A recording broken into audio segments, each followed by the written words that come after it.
Vidite, braćo i sestre, mnogo je važno da nešto primijetimo, mnogo važno.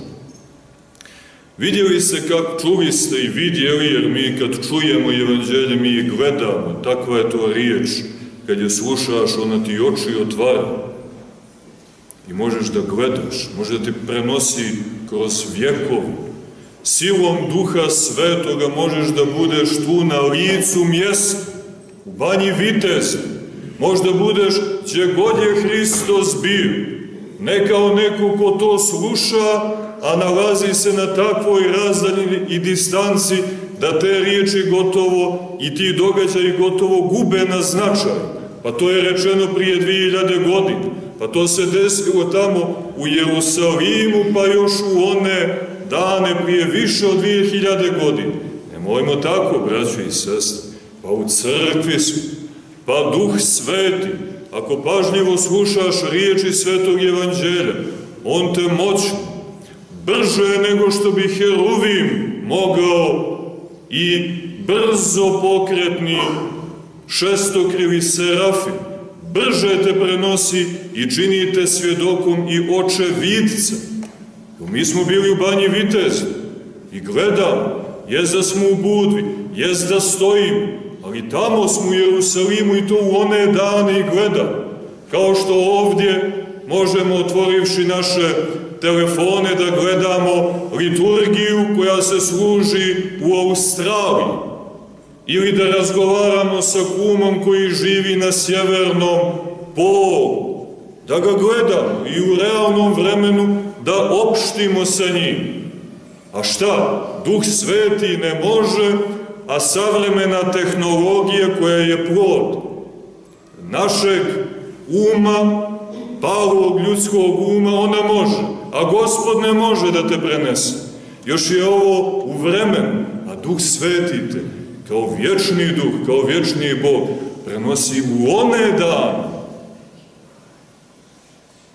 To savremena tehnologija, braćo i sestre, uz sve ono dobro što nam ona nudi i što mi, slava Bogu, i možemo da koristimo, ali ne po cijenu toga što ćemo prezreti mogućnosti koje nam crkva nudi Duhom Svetim.